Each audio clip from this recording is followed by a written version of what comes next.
Di Inggris itu kan sholat Jumat di Bradford 100.000 orang Pak, bukan main-main. 100.000 orang sholat Jumat, tutup seluruh toko-toko, 15 menit habis orang. Nah, begitulah tertibnya orang Islam. Begitu waktu sholat berduyun-duyun kayak di Mekah Madinah itu, azan, khutbah, sholat, bubar, 15 menit bersih. Gak ada orangnya, sampah gak ada, dan itu bertahun-tahun. Begitu disiplinnya orang Islam.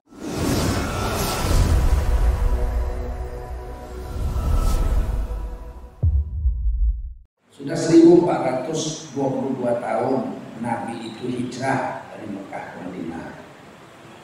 Itu berarti Islam sudah turun ke bumi kepada Nabi Muhammad dan kepada kita selama 1435 tahun. Karena Nabi 13 tahun di Mekah. Tahun hijrah itu dihitung ketika Nabi sampai ke Madinah. Nah, jadi Islam sudah cukup lama, sudah cukup bertapak di bumi ini dan membuktikan kepada dunia bahwa Islam itu agama yang paling adil. 600 tahun Spanyol dikuasai Islam, tidak ada yang terzalimi di sini. India dikuasai Islam itu 600 tahun, dinasti Mughal, tidak ada yang terzalimi di situ. Semua agama dilindungi karena Islam itu tidak boleh memaksa orang masuk ke agamanya. La ikraha fiddin. Gak boleh kita memaksa orang lain masuk ke Islam. Dan ketika Islam meninggalkan Spanyol, semua orang yang beragama selain Kristen waktu itu dipaksa masuk Kristen. Apakah Yahudi, apakah orang Islam, semua dipaksa. Saya beberapa kali dialog di luar negeri sana ketika dakwah dengan profesor-profesor, ahli-ahli agama, mereka jumpa dengan saya. Ada beberapa orang di antara mereka itu yang mengatakan bahwa Islam itu agama yang memaksa orang masuk dengan pedang. Kalau nggak mau masuk Islam dipancung mati. Mendengar ini saya senyum-senyum, masa dokter pikirannya sebodoh itu. Nah, kemudian saya bilang, saya bilang, kalaulah Islam itu main paksa, ketika Islam berkuasa di India, generasi pertama nggak mau masuk Islam dipancung semua, generasi kedua udah Islam semua, generasi ketiga udah Islam semua. Apalagi sampai 600 tahun nggak ada orang nggak Islam di India. Ya pasti. Nah, kenyataannya ketika Islam keluar dari India, kalah dengan Inggris, India akhirnya jajah Inggris, orang Islam cuma 20% di India. Dia diam. Di Spanyol, kalau kita main bunuh, generasi pertama nggak masuk Islam, pancung semua. Generasi kedua ada Islam, generasi ketiga 600 tahun nggak ada orang selain Islam di Spanyol. Kenyataannya ketika Islam kalah perang melawan Isabella, orang Spanyol itu ternyata masih 99% orang Islam. Sekarang orang Islam ketika saya ke Spanyol 4 atau 3 tahun yang lalu terakhir saya ke situ, cuma 50.000 orang Islam dari 42 juta penduduk Spanyol. Jadi fitnah-fitnah terhadap Islam itu harus dipatahkan. Karena kita nggak boleh memaksa orang masuk Islam. La ikraha fiddin. Nggak boleh memaksa orang untuk fiddin masuk dalam Islam itu. Tapi kalau orang sudah Islam, itu boleh dipaksa untuk menjalankan agama Islam oleh pengayom-pengayomnya. Misalnya anak istri saya pemimpinnya. Ya ayyuhalladzina amanu qu anfusakum wa ahlikum. Nah, kamu wajib menjaga anak istrimu dari api neraka. Kullukum ra'in. Nah, ini hadisnya. Wa kullukum mas'ulun an ra'iyati. Tiap kamu adalah pemimpin dan kamu akan ditanya di hari kiamat tentang anak istrimu yang kau pimpin. Ini nggak bisa. Anak saya, kata Nabi, muru auladakum bis shalah. Perintahkan anak-anakmu untuk sholat pada usia 7 tahun bisa. Kalau umur 10 tahun udah diajari sholat 3 tahun, dari umur 7 tahun sampai 10 tahun itu kan 3 tahun, tetap nggak mau sholat, boleh dipukul kakinya. Padahal anak laki-laki umur 10 tahun belum akil balik. Akil balik kan umur 14 tahun. Nah, belum akil balik kok boleh dipukul kakinya? Karena sudah diperintah dan diajari selama 3 tahun. dan yang dipukul kakinya. Kita sekarang melanggar aturan Nabi.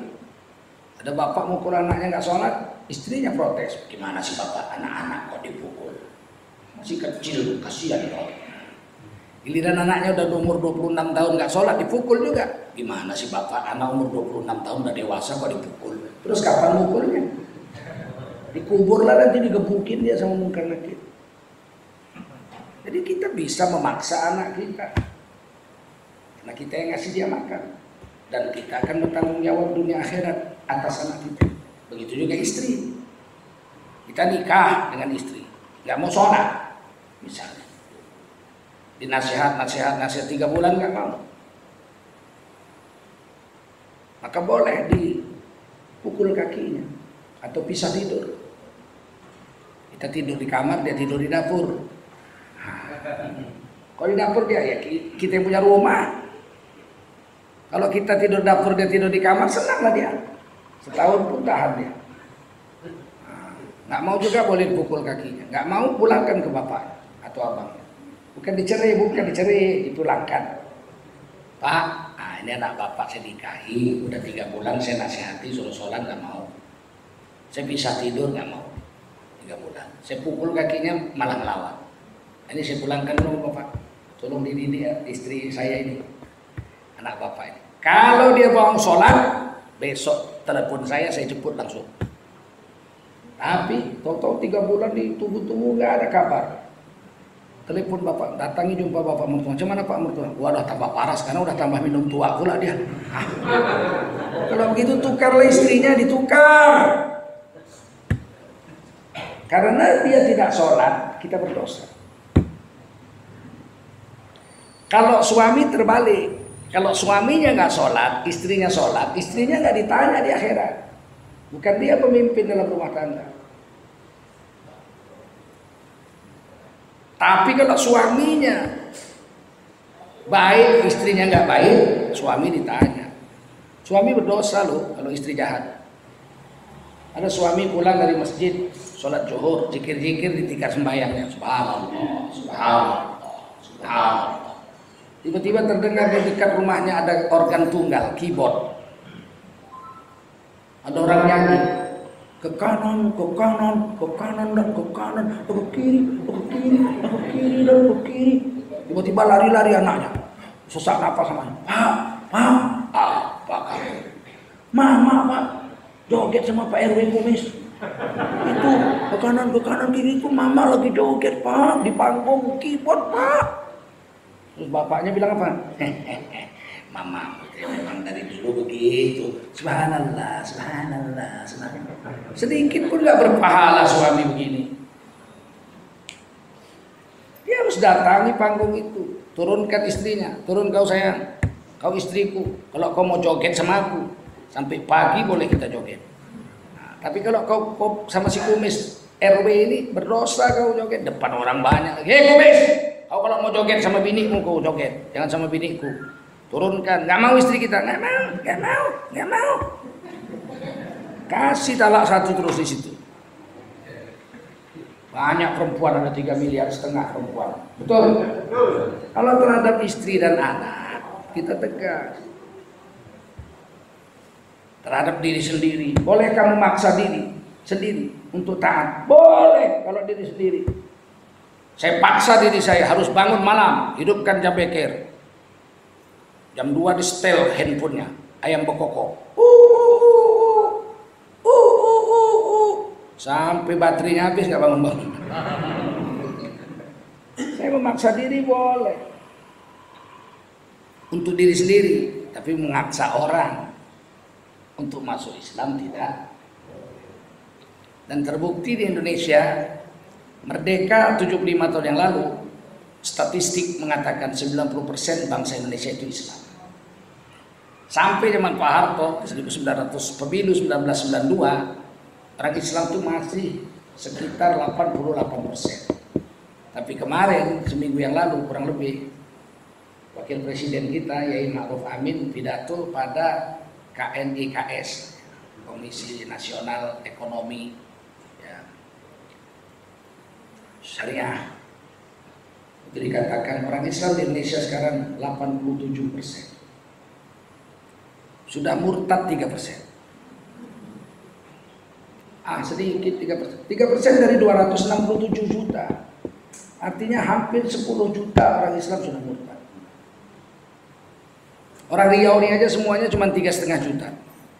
Tambah orang Aceh 3,5 juta, baru 7 juta. Tambah seluruh Kepulauan Riau 2 juta, baru 9 juta. Jadi seluruh orang Aceh, tambah seluruh orang Riau, tambah seluruh orang Riau Kepulauan, itu baru 9 juta. Yang murtad 10 juta. Jangan dipikir sedikit. Sebaliknya orang di Eropa, di mana-mana sekarang naik, meningkat. Di mana-mana orang masuk Islam. Di Prancis itu sekarang sudah sekitar 15%. Makanya presidennya menuduh Islam itu jahat, Macron. Takut dia kalau nggak dijelek-jelekkan di Islam, 50 tahun yang akan datang Prancis bisa jadi 50% Islam. Saya kan sudah keliling Eropa dakwah. Di Jerman sampai 12, sekitar 12-13% orang Islam sekarang. Di Inggris itu kan sholat Jumat di Bradford 100.000 orang Pak, bukan main-main. 100.000 orang sholat Jumat, tutup seluruh toko-toko. 15 menit habis orang. Begitulah tertibnya orang Islam. Begitu waktu sholat berduyun-duyun kayak di Mekah Madinah itu. Azan, khutbah, sholat, bubar. 15 menit bersih. Gak ada orangnya, sampah gak ada. Dan itu bertahun-tahun. Begitu disiplinnya orang Islam di luar negeri. Sehingga orang-orang Inggris itu di Bradford itu senang aja di Jumat. Mereka udah senang. Tutup toko jam 10 mereka tutup semua. Kenapa? Orang Islam mau sholat. Selesai orang Islam sholat mereka buka. Dan itu bertahun-tahun. Bahwa Islam itu sudah teruji 14 abad. Bukan tukang rusuh Islam ini. Di Indonesia sama. Islam masuk ke Indonesia itu zaman sahabat Nabi, zaman Rasulullah. Artinya orang-orang yang kenal dengan Rasul, sahabat Rasul sampai ke Indonesia. Dikirim oleh Sayyidina Utsman bin Affan radhiyallahu anhu untuk dakwah ke Indonesia. Rombongan pertama sampai di Nias. Makanya Nias itu An-Nas, ya ayuhan nas. Ya ayuhan nas, qulu la ilaha illallah an-nas. Dibilanglah Nias. Tahun 1990 saya dakwah ke Nias. Membawa mahasiswa dan dosen-dosen USU. Saya dosen di USU. Katanya dosen palsu. Dosen palsu gundul. Gaji saya dibayar sampai sekarang pensiun. Nah, kalau dosen USU palsu saya bilang di ILC saya dosen USU, pasti rektor USU sudah protes. Betul. Kenapa nggak dijawab? Ngapain dijawab, cebong? Ternyata Nias itu kampung-kampung di sekeliling Nias, kami keliling. Itu ternyata namanya nama Islam semua. Jannata, Darussalam, Ma'awa, Naim, Aden, nama-nama surga itu. Sampai sekarang. Jadi duluan orang Islam sampai situ, zaman sahabat Nabi. Markasnya di Pulau Mursaha. Kira-kira bisa diberenangi lah. 1 kilometer lah paling 700 meter dari Kepulauan Sumatera. Dari Pulau Sumatera. Di Pulau Mursaha itulah kumpulnya sahabat-sahabat Rasul untuk mendakwahkan Indonesia. Dari situ dikirim satu rombongan ke Cina, pimpinannya Sayyidina Sa'ad bin Abi Waqqas radhiyallahu anhu. Sampai ke Cina dakwah 60 orang. Dapat jumpa dinasti Tang dan diberi tanah. Tanahnya dibangun masjid-masjid sahabat namanya. Kuburannya yang berkubur situ 6. 5 di Guangzhou ya, di belakang masjid Guangzhou itu 5 sahabat Nabi, 1 tabi'in. Namanya Ibnu Abi Waqqas. Berarti Sayyidina Sa'ad bin Abi Waqqas kawin di Cina, punya anak dari istri Cina yang bisa bahasa Arab, bisa bahasa Cina. Inilah yang kemudian mendakwahkan Cina. Sekarang ada sekitar 150 juta orang Cina yang Islam dari 1,3 miliar. Saya sudah keliling Cina. Sudah keliling Cina. Tokoh-tokoh Cina banyak di sana. Wong Fei Hong itu orang Cina. Wong Fei Hong itu orang Cina.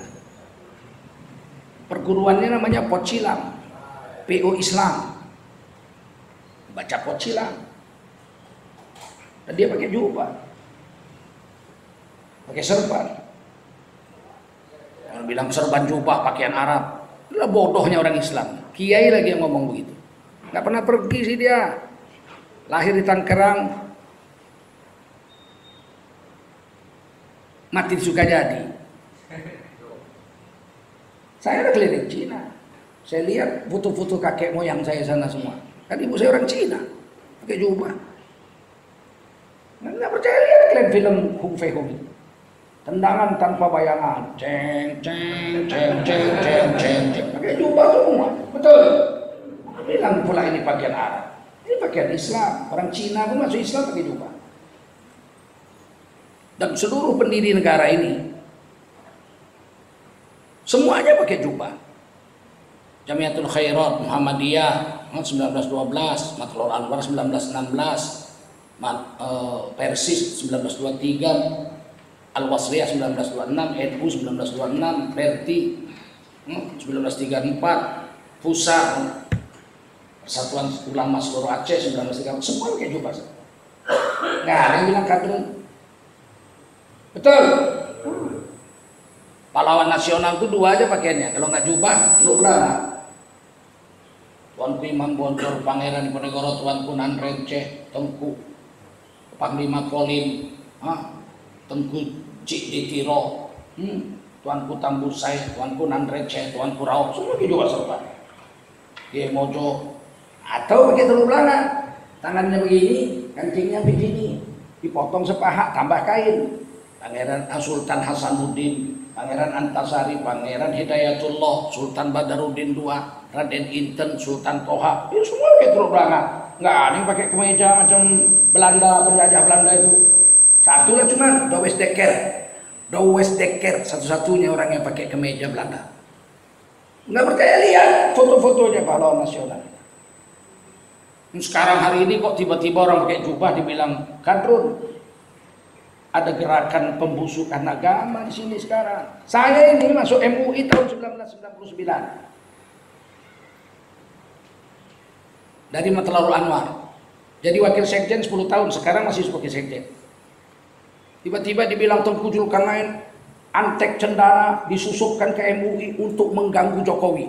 Saya jadi MUI, Pak Jokowi masih nyerut kayu. Jangan nodo-nodo, betul. Apa urusannya saya masuk MUI dengan Pak Jokowi? Nggak ada urusan. Tapi ini sengaja dibelokkan begitu, paham? Kita harus nasionalis. Saya pegawai negeri 30 tahun. Kurang nasionalis apa? Gaji cuma 3.700.000. Supir saya gajinya 6.200.000. 2 kali lipat gaji supir saya dari gaji saya. Kita harus Pancasila. Saya ditatar Pancasila 120 jam. Harus bersih dari radikalisme. Dulu mau masuk pegawai negeri yang Pak Harto itu adalah litsus, tahu? Penelitian khusus, siapa bapaknya, siapa kakeknya, siapa pamannya, semua diteliti. Bapakku pahlawan, bapakku ikut perang kemerdekaan. Komandannya keponaannya Tengku Nurdin, Kolonel Tengku Nurdin. Anak Kolonel Tengku Nurdin, ponaan saya 2 jadi gubernur. Satu Tengku Rizal Nurdin, Gubernur Sumut, satu lagi adiknya Tengku Eri Nuradi. Kawan saya sekolah di SMA 4 lebih muda dari saya setahun. Tapi ponaan saya itu apa urusannya? Nggak pernah kita melawan Pancasila kok. Bapak saya orang Sumatera Timur, ibu saya orang Riau, Cina bagian Siapi-Api. Nggak pernah orang Riau memberontak lawan NKRI. Betul? Jadi kenapa jadi diarah-arahkan? Kalau mengkritik pemerintah biasa dong, kan yang dikritik itu kan oknumnya. Betul? Kalau menyalahi agama ya kita harus kritik. Ketuhanan yang Maha Esa mau diganti ketuhanan berkebudayaan. Ya itu tentu kita nggak terima dong, betul? Karena ketuhanan itu harus bersyariat. Ketuhanan itu harus berdasarkan Quran dan Sunnah. Bukan berdasarkan budaya. Kita protes, yang protes bukan saya aja, seluruh MUI se-Indonesia. 34 provinsi tanda tangan. NU tanda tangan. Muhammadiyah nolak. Matlaul Anwar, Al-Wasliyah, Ijmi, semua nolak itu. RUU haluan ideologi Pancasila, karena Pancasila mau dijadikan Trisila. Trisilanya itu bukan ketuhanan Maha Esa, ketuhanan yang berkebudayaan, tentu ditolak. Nanti kalau udah settle semua, diperes lagi menjadi gotong royong, agama hilang. Mana kami mau? Karena Indonesia ini merdeka. Sila pertama yang kita sepakati 18 Agustus 1945 adalah ketuhanan yang Maha Esa. Dan itu ditulis di pembukaan Undang-Undang Dasar 45. Pasal 29 ayat 1, negara berdasar ketuhanan yang Maha Esa. Negara berdasar ketuhanan Maha Esa. Nggak boleh PKI ateis komunis di sini, nggak boleh. Nggak boleh ateis di sini. Karena negara berdasar ketuhanan yang Maha Esa. Pasal 29 ayat 2, negara menjamin tiap-tiap warga negara untuk memeluk agama garis miring kepercayaan dan menjalankan agama garis miring kepercayaannya masing-masing. Negara menjamin orang Hindu memeluk agama Hindu dan menjalankan ajaran Hindu 100%. Betul? Nah, buktinya di Bali. Orang Islam hanya 84%, orang Hindu 84% di Bali. Orang Islam hanya 14%, 1% lain-lain agama. Nah, tapi di Indonesia orang Hindu nggak sampai 1%. Di Bali dia 84%, dibikin oleh Pemda Bali. Bekerja sama dengan DPRD-nya, Perda, Peraturan Daerah, Teken, Gubernur Teken, DPR. Bahwa setiap hari raya Nyepi, lampu, listrik, api semua harus mati. Orang nggak boleh keluar dari rumah 24 jam. Teken berlaku, boleh. Lapangan terbang internasional Gusti Ngurah Rai ditutup. Yang sudah mendarat nggak boleh terbang, yang terbang nggak boleh mendarat. Tidak ada di dunia itu. Saya kan keliling India setiap 2 tahun sekali saya, karena benua India itu terlalu luas. Setiap tahun ganjil saya dakwah, libur saya 40 hari keliling India. Saya tahu betul bagaimana India itu. Tidak pernah menutup airport meskipun 1 miliar penduduknya beragama Hindu. Indonesia kenapa boleh ditutup airport? Hari Raya Hindu, Hari Raya Nyepi. Karena Indonesia ini ada Pancasila Undang-Undang Dasar 45, negara menjamin tiap warga negara untuk memeluk agama dan menjalankan agamanya masing-masing. 3 tahun yang lalu, hari Jumat jatuh Hari Raya Nyepi. Datang gubernurnya jumpa ketua Majelis Ulama. Bagaimana ini Pak Kiai kita buat ini? Kenapa? Hari Raya Nyepi hari Jumat. Orang Islam tidak boleh keluar rumah. Listrik mati. Restoran semua harus tutup. Mobil Honda semua nggak boleh jalan. Kata Ketua Majelis Ulama Indonesia, kami tetap sholat Jumat, tapi kami nggak pakai mikrofon, nggak pakai kipas angin, karena mati listrik. Kami jalan kaki, nggak naik sepeda motor, nggak naik mobil. Khutbahnya, sholatnya nggak pakai mikrofon. Habis sholat kami langsung pulang. Sependek-pendeknya sholat, khutbahnya pun 5 menit aja. Yang penting Jumat tetap jalan, orang Hindu tidak terganggu. Jadi, kenapa orang Islam mau? Karena lakum dinukum waliyadin. Padahal orang Hindu nggak sampai 1%. Tapi negara menjaminnya. Begitu juga agama Kristen dijamin menjalankan agamanya. Betul? Apalagi Islam. 230 juta rakyat Indonesia orang Islam. Tentu dijamin oleh negara untuk menjalankan agama. Setuju? Makanya saya pakai jubah pegawai negeri zaman Pak Harto, nggak pernah dilarang saya. Kurang ketat apa Pak Harto? Istri saya pakai cadar tahun 90. Saya pakai jubah serban. Nggak pernah dilarang. Padahal saya bukan guru agama, saya guru dosen linguistik, mengajar di kelas pakai bahasa Inggris. Nggak dilarang. Kenapa nggak dilarang? Karena negara menjamin. Sekarang pakai negeri nggak boleh pakai jubah sekarang. Katanya Pak radikal. Iya. Kok jadi tambah mundur di Indonesia ini demokrasi?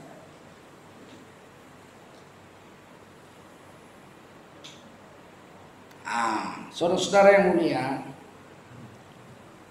Islam udah masuk ke Indonesia sejak zaman sahabat Nabi. Berkuburlah di Barus seorang sahabat Nabi namanya Zubair. Ada satu lagi Mahmud. Syekh Mahmud itu kuburannya 2000 meter di atas gunung. Saya sudah sampai sana. Semua santri saya bawa. Saya lihat bahwa Indonesia ini punya sahabat Nabi, Syekh Mahmud, wafat tahun 44 Hijriah. Jadi masih zaman Sayyidina Muawiyah. 3 tahun aja lebih dulu Sayyidina Ali wafat, baru beliau wafat. Nggak mungkin orang wafat tahun 44 baru sampai langsung mati. Tentu dia sudah mengislamkan orang di situ. Betul. Banyak kuburan-kuburan lain, lebih 500 kuburan orang-orang kuno di situ. Nah, di bawah, di kuburan di bawah namanya Mahligai itu ada 5 yang bertulisan, di salah satunya Syekh Rukunuddin, ini gelar, namanya Zubair. Itu wafat usianya 102 tahun 20 hari 2 bulan 20 hari. 102 tahun 2 bulan 20 hari itu dipahat di batu nisan. Wafat tahun 48 Hijriah. Artinya lebih tua dia setahun dari Rasul umurnya. Rasul lahir tahun 571 Masehi. Beliau lahir 570. Pada usia 102 tahun di tahun 48 Hijriah. Dan banyak pengikutnya, batu-batu nisannya itu banyak, ratusan. Di Barus. Nah, bangga kita. Ada beberapa sahabat Nabi berkubur di Indonesia. Tapi kan kita nggak populer kan.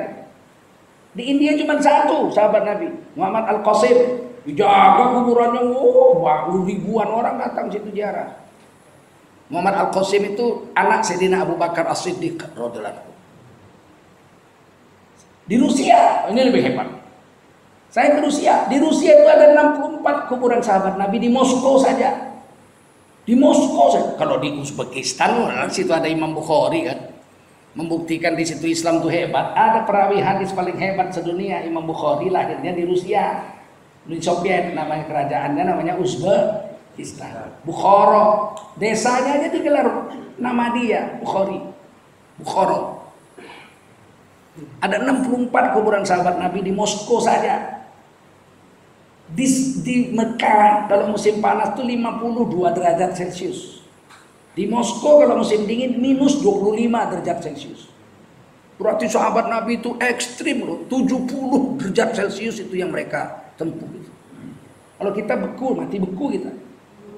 Mereka sampai ke Moskow mendakwahkan agama. Jalan darat. Nah, dari sini kita bisa lihat bahwa negeri dunia ini sudah didakwah oleh para sahabat Nabi. Dan kata Rasulullah dalam hadis Bukhari, itu sebagian besar sahabat Nabi itu disuruh dakwah ke luar negeri. Dari 124.000 sahabat Nabi yang berkubur di Mekah, Madinah dan sekitarnya itu hanya 10.000. 130.000 lagi sahabat, 14.000 lagi seluruh sahabat dakwah ke seluruh dunia, bahkan sampai ke Kuba. Kuba itu bahasa Arab. Masjid yang pertama dibangun oleh Rasulullah SAW. Kuba. Jadi waktu Columbus sampai ke Amerika, dia melihat di sebuah pulau di Amerika Tengah ada masjid. Dan dia tahu masjid karena pelaut yang dibawanya untuk menunjukkan jalan ke Amerika itu orang Maroko. Kan Maroko Amerika lurus saja, lautannya pun lautan teduh. Bisa 3 bulan nggak ada ombak itu, kayak agar-agar aja itu laut. Maka disebut lautan teduh. Nyebrang sampai ke seberang ke Amerika ke sana. Siapa yang bawa? Orang-orang Islam. Nggak heran kan Columbus ada masjid. Nah, sekarang masjid itu mau dibangun ulang oleh Perdana Menteri Turki Erdogan. Sedang negosiasi dengan komunis Kuba. Karena Kuba itu bahasa Arab, artinya masjid yang dibangun Rasulullah Sallallahu Alaihi Wasallam. Dan di batu-batu Amerika, saya sudah keliling Amerika. 17 kota Amerika udah saya kelilingi dakwah sampai ke Kanada sana.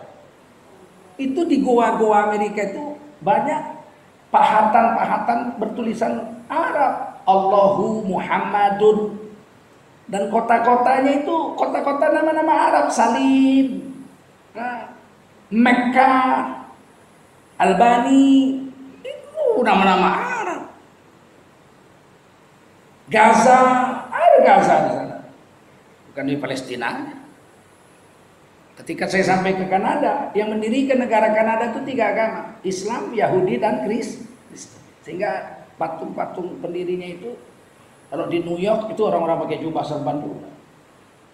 Gila ke New York. Lihat itu patung Liberty.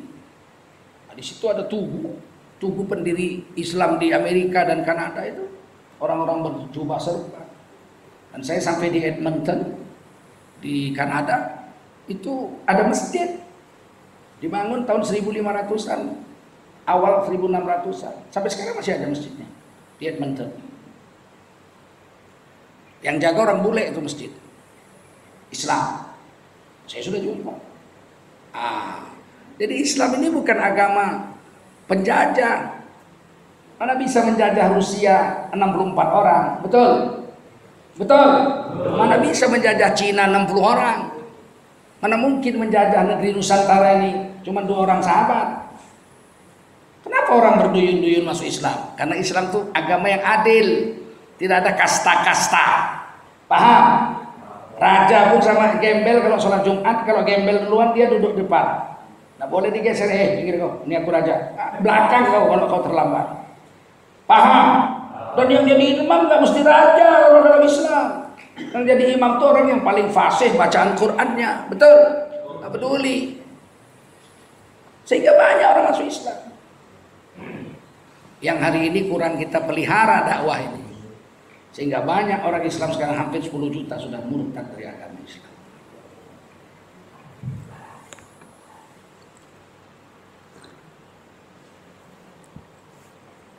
Ketika merdeka, Islam itu tidak pernah memberontak lawan negara. Harus dicamkan itu. Pemberontakan yang terjadi lawan Soekarno, bukan lawan negara. Mereka itu karena merasa keadilan Soekarno waktu itu kurang. Pegawai negeri nggak digaji, Pak. Pegawai negeri disuruh gaji provinsi-provinsi gaji sendiri. Indonesia ini dari NKRI, zaman Bung Karno berubah menjadi Republik Indonesia Syarikat, federal. Undang-undang dasarnya pun ditukar, undang-undang dasar sementara 1950. Penguasa negara ini bukan presiden, perdana menteri. Presiden nggak bisa ngapa-ngapain, perdana menteri Sultan Syahrir. Itu 3 kali itu. Kabinetnya Syahrir 1, Syahrir 2, Syahrir 3. Muhammad Nasir pernah jadi perdana menteri. Indonesia menjadi negara bagian. Siapa yang menjadikannya kembali ke Undang-Undang Dasar 45 menjadi NKRI? Muhammad Nasir. Ketua Masumi, Majelis Syura Muslim Indonesia. Pemenang pemilu bersama PNI tahun 55, 58 kursi. Beliaulah membawa surat menjumpai seluruh tokoh-tokoh se-Indonesia, ke Aceh, ke Sumatera Utara, ke Riau semua. Riau belum ada dulu, masih Sumatera Tengah. Riau, Jambi, Padang, Sumatera Barat itu namanya Provinsi Sumatera. Tanda tangan mosi integral. Judulnya itu surat mosi integral. Bahwasanya Indonesia mau kembali menjadi negara kesatuan Republik Indonesia. Diteken tahun 1950, kembalilah Indonesia tahun 1950 menjadi negara kesatuan Republik Indonesia NKRI. Ini terjadi penyimpangan Undang-Undang Dasar zaman Bung Karno, pernah terjadi, jangan bilang nggak pernah. Nah sekarang NKRI kita jadinya dengan mosi integral yang Muhammad Nasir tahun 1950. Artinya apa? Tokoh Islam Muhammad Nasir, Ketua Majelis Syura Indonesia Partai Islam, itu bertanggung jawab dan berjasa menjaga Pancasila dan Undang-Undang Dasar 45 dalam kesatuan negara Republik Indonesia. Pemberontakan ada, bukan nggak ada, karena dirasa nggak adil.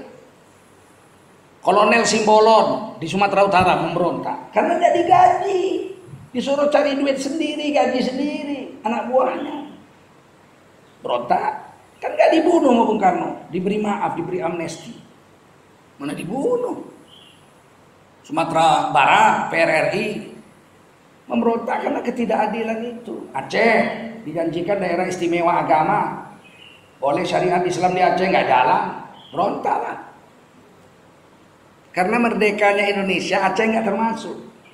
Pada perjanjian Meja Bundar, wilayah Republik Indonesia itu tidak termasuk Aceh dan tidak termasuk Yogyakarta. Tidak termasuk Papua, nggak masuk. Aceh nggak masuk, karena wilayah negara kesatuan Republik Indonesia menurut perjanjian Meja Bundar dengan Belanda adalah negeri yang pernah dijajah Belanda. Aceh nggak pernah dijajah. Maka Aceh nggak masuk. Jogja nggak pernah dijajah. Maka Jogja nggak masuk. Bung Karno datang ke Aceh, minta kepada Tengku Daud Bereh supaya bergabung ke NKRI biar negara kita besar. Negara Islam terus. Aceh mau tak? Diberi apa? Diberi daerah istimewa agama. Makanya dulu SD kan kita belajar daerah istimewa Aceh, istimewa agama. Boleh menjalankan syariat Islam, nggak jalan. Mereka berontak di Helsinki atas prakarsa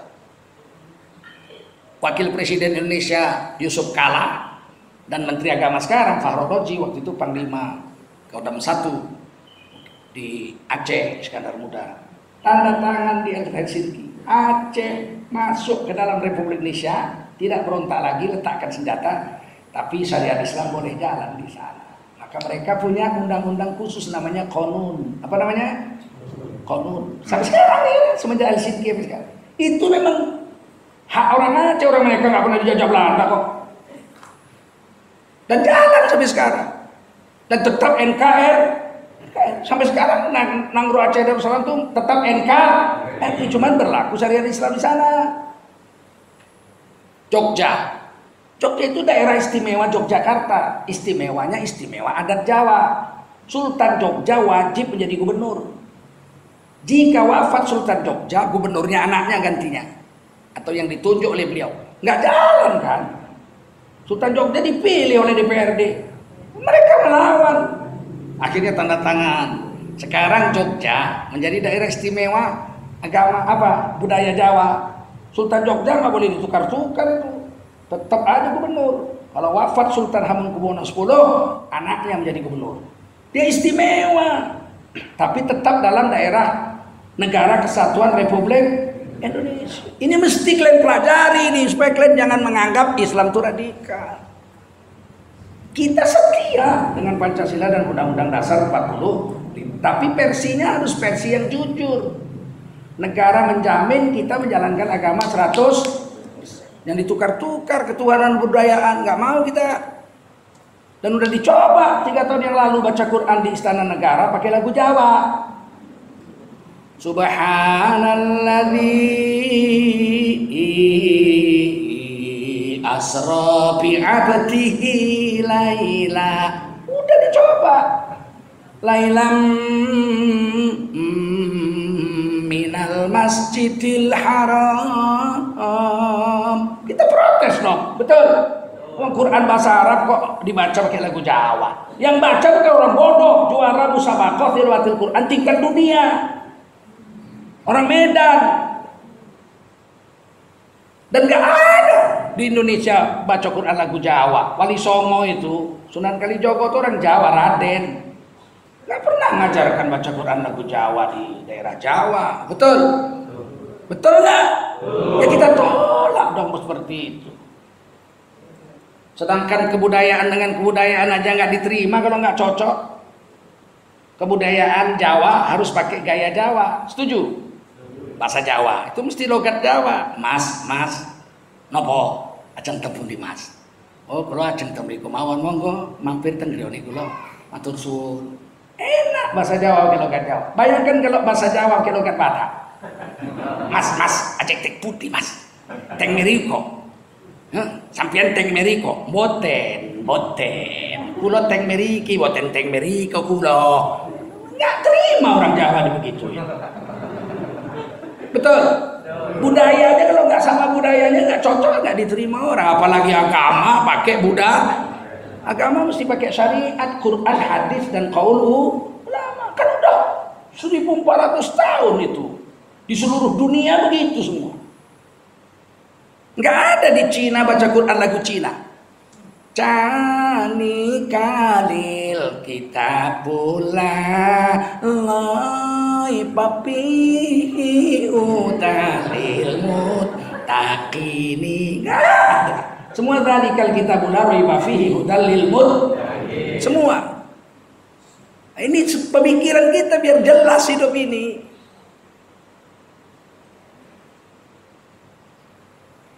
Lagu Minang itu baru enak kalau pakai logat Minang. Pakai dialek apa namanya, cengkok Minang. Hujan, jikalau hujan, ati dan ibu takkan masuk kisah nan lamu masuk sapayuang kita berdua. Sedap kan? Coba lihat Minang gaya Batak. Hujan. Oh nggak dilempar batu sama orang. Kok susah kali sih memahamkan begini. Mungkin orang nanya, kalian ini maunya apa? Maunya konsekuen kita menjalankan Pancasila dan Undang-Undang Dasar 1945. Jaminlah rakyat Indonesia ini untuk menjalankan agamanya 100%. Baik, terakhir, khairun nas anfa'uhum linnas. Rasulullah bersabda, orang terbaik adalah orang yang paling banyak memberi manfaat kepada orang lain. Makanya di negara-negara yang banyak orang Islamnya nggak ganggu orang lain. Kita nggak dibolehkan bakar gereja, betul?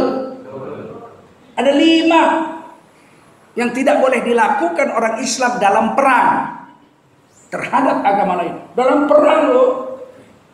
Pertama, tidak boleh membunuh. Tidak boleh menghancurkan rumah ibadah orang lain Islam. Jadi kalau kita perang, kita menang, kita kuasai negaranya, tidak boleh satu rumah ibadah itu dibakar. Makanya tidak ada. Gereja Hagia Sophia itu kan nggak dibakar itu di Turki. Konstantinopel direbut oleh Muhammad Al-Fatih II. Gereja-gereja yang ada tetap ada. Cuman karena semuanya orang masuk Islam, Konstantinopel itu jadi Istanbul, gereja itu jadi masjid. Wajar dong, di Amerika aja sekarang begitu. Saya keliling Amerika itu, di New York ada masjid Jesus Christ, apa namanya? Gereja Jesus Christ Son of God.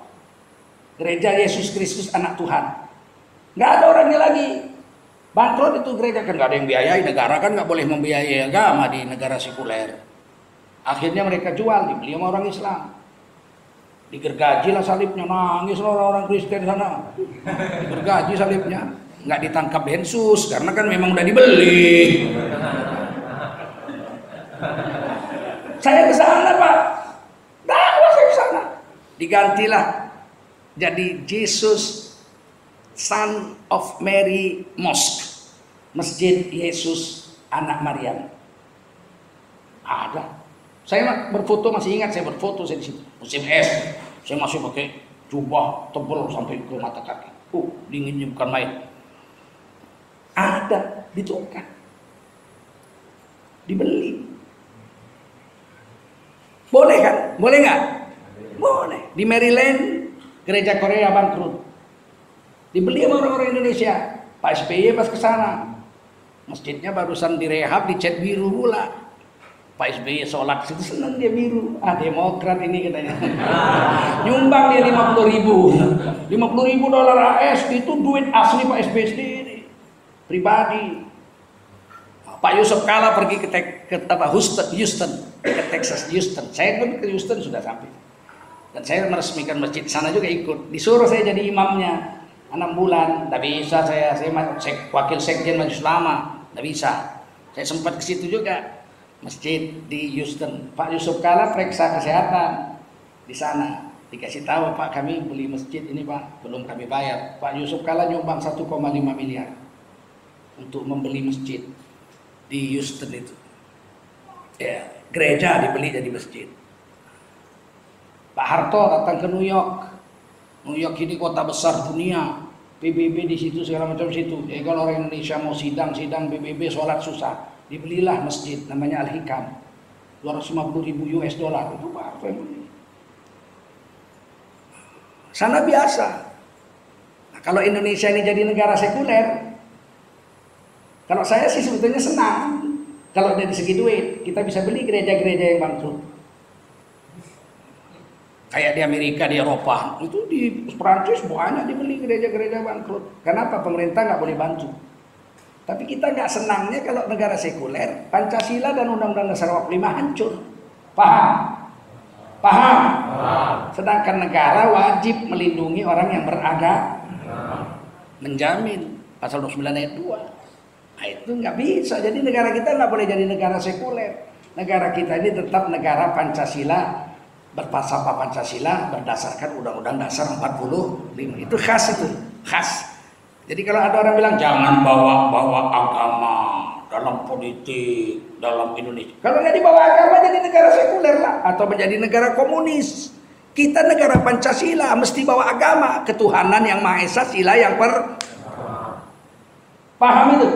Tapi ini bukan negara Islam. Iya, siapa yang bilang ini negara Islam? Ini negara Pancasila, agama dijamin ada 6, betul? Betul? Kita setia kita dengan itu. Setia kita. Sekarang dibilang nggak setia. Nggak setia di mana kita nggak setianya? Melanggar hukum, nggak ada hukum yang kita langgar. Saya lampu merah nggak pernah terobos. Seumur hidup nggak pernah ditilang polisi saya. Lampu merah saya berhenti. Di Medan nih aneh nih 6 tahun ini. Kalau berhenti lampu merah dimaki-maki orang kita. Itu anehnya itu kan. Saya pulang ke Medan. Saya punya pesantren di Medan. Rumah saya di Medan masih ada. Berhenti saya lampu merah, saya setir sendiri. Din, klakson. Oh, lampu merah kok. Saya buka kaca, saya lihat ke belakang. Menunjuknya dia, woi, bujang katanya, dimakinya. Maju kau, turun keluar saya. Kata istri saya, jangan bang, jangan. Masih jagonya kungfu aku bilang. Dijambak rambutnya. Apa kau? Gak kau tengok lampu merah. Di sini lampu merah jalan culam tadi. Tulang gondolmu gue bilang.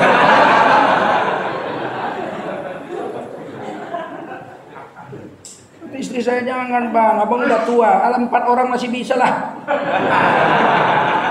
Iya, jijik kali aku digituin. Lampu merah suruh maju pula. Tes, nggak percaya ke Medan kata. Setiap bulan kan saya pulang ke Medan. Nggak peduli aja orang. Kalau garis itu, kalau sepeda motor, udahlah sepeda motor garis yang nggak boleh lewat di lampu merah tuh ke tengah sana dia. Kan jahat itu. Kata Allah, ya ayyuhalladzina amanu aufu bil uqud. Hai kamu orang beriman, wajib kau menempati kesepakatan. Kalau lampu merah berhenti ya berhenti, itu kesepakatan. Kalau kita lolosin, kita lewatin, kita berdosa, melanggar kesepakatan. Quran yang bilang itu. Kita nabrak orang, kita berdosa besar. Kita ditabrak orang pun kita berdosa. Ditabrak orang, kita menerobos lampu merah, patah kaki kita. Bukan yang nabrak yang berdosa. Siapa yang berdosa? Kita menganiaya diri sendiri. La tulqu anfusakum ila tahlukah. Jangan kau jatuhkan dirimu ke dalam kecelakaan dengan melanggar kesepakatan. Jadi itu semua ada. Jadi nggak mungkin kita nerobos lampu merah kalau kita orang Islam. Nggak pernah saya ditilang polisi. Pernah. Dari kecil udah dididik bapak saya. Bapak saya sekolah Belanda. Kalau ngelanggar hukum langsung dikeplaknya. Oh, begitu disiplin. Jadi pegawai negeri nggak pernah korupsi saya. Asal ada urusan duit nggak pernah nyangkut. Bahkan saya jadi direktur utama LP3I. Di swasta kan saya bos juga. Ya nggak, bukan kaleng-kaleng. Di swasta kan saya kerja juga. Memeriksa keuangan juga. Saya nggak pernah ada urusan. Saya kalau meriksa bank, makan aja saya nggak mau di restoran. Pak udah disediakan restoran. Alah, nanti yang makan 5 orang 7 orang. Mau tulis di bank itu biaya makan 500.000 Tengku Zulkarnain. Padahal yang makan 7 orang 8 orang kau ikut makan situ. Nggak mau untuk makanku kau belikan aja rendang pakai timun. Itu yang nggak pakai ajinomoto itu aja lah. Rendang timun potong-potong lah itu aja makan. Periksa. Terkenal itu kalau saya ceramah di KPK. 17 tahun saya ceramah KPK. Minum nggak mau saya. Saya bawa sendiri minum saya. Karena KPK itu nggak boleh terima apa-apa kan gitu. Namanya ustaz, harus kasih tunjuk dong. Ini, jadi saya pikir kata Nabi, manusia terbaik yang paling banyak memberi manfaat kepada orang lain. Kalau memberi minum seekor anjing yang hampir mati kehausan saja, seorang pelacur Bani Israel diampunkan Allah dosanya dan dimasukkan ke surga. Hadis Bukhari. Bagaimana kalau kita menyelamatkan orang? Orang lapar kita kasih makan. Berapa besar pahala? Tapi itu nggak hebat. Ada yang lebih hebat dari itu. Bukan itu yang terhebat. Apa? Orang nggak tahu agama, kita ajari agama. 26 tahun nggak pernah sujud, nyembah Allah, kita bujuk-bujuk sampai dia tobat, sampai dia mau sholat. Berapa besar pahala? Rakaat al-fajri khairul laka minad dunya wa ma fiha. Salat 2 rakaat sebelum subuh lebih baik dari seluruh dunia dan isinya. Kalau ada orang 26 tahun nggak pernah sembahyang, kita bujuk-bujuk sampai taubat, sampai mau sholat 5 waktu. Berapa besar pahalanya itu? Dan itu semua untuk kita tanpa mengurangi pahalanya. Karena kita yang membawa hidayah itu. Paham? Man da'a ila huda kana lahu minal ajri udzur mithlu ujuri man tabi'ahu la yanqusu dzalika min ujurihim syai'a. Begitu hadisnya. Siapa mengajak orang kepada hidayah Allah, maka seluruh pahala orang itu seumur hidup diserahkan sama yang ngajak tanpa mengurangi pahala orang yang diajak. Begitu hebatnya agama ini. Maka jangan biarkan saudara kita nggak kenal agama. Kalau ada tetangga kita nggak ke masjid, datangi dia, ajak dia ke masjid. Siap. Dia bilang kalau dia marah jangan takut. Ajak aja ke masjid. Ya Pak, maghrib Pak, 10 menit lagi, begini duluan. Esok datang lagi Pak, maghrib ya, duluan. Besok datang, Pak, maghrib, duluan. Pak, maghrib. Kau tiap hari ngajak aku sholat aja kau. Jijik kali aku lihat kau. Apalagi saya Pak, lebih jijik lagi dia Bapak. Islam kok diajak ke masjid nggak mau ya. Sampai kapan kau ngajak saya ke masjid? Sampai Bapak mati atau aku mati. Kalau Bapak mati, tidak kuajak lagi. Kalau aku mati, aku pun tidak bisa mengajak. Kalau udah mati masih bisa mengajak, kuajak juga Bapak. Kenapa? Karena ad-dinun nasihat, agama ini nasihat. Kita harus tolong menolong untuk berbuat kebajikan dan ketakwaan. Wa ta'awanu 'alal birri wat taqwa. Nah ini jangan biarkan satu rumah pun di kampung ini tidak sholat ke masjid. Kalau saya jemput Pak. Mula-mula saya masuk ke satu tempat pindah rumah, 11 orang sholat subuh Pak. Muadzin sama imam sebelah-sebelahan. Saya ajak satu-satu depan masjid saya datengin, masjid saya datengin, sampai seluruh kompleks saya itu ke masjid. Yang nggak ke masjid tinggal 8 orang pemain batu. Kurang awak mulu satunya. Mereka bilang ambo bertahan tidak ke masjid ambo. Tinggal 8 orang ku ancam lah. Pagi habis subuh datang saya ke rumahnya, ketuk pintu, keluar istrinya ke masjid. Bapak, Pak Ustadz. Mana suamimu? Saya bilang, aduh Pak, dibangunkan. Basah-basah mukanya duduk. Saya tanya, lagi sabayang? Lagi sholat? Aduh, lagi sholat! Di rumah bentar, mana peduli aku? Sholat dia baru bilang, Mbak, kurang awak enggak sholat dulu. Mbak, ceritanya. Mati, Mbak anak dikubur. Nggak ada lagi kesempatan. Iya Pak, ampun tobat Pak. Ku dengar komen batu indah Pak, esok indah lagi Pak. Diancam dong, tinggal 8 orang, betul? Tidak boleh ada yang nggak ke masjid. Semua harus ke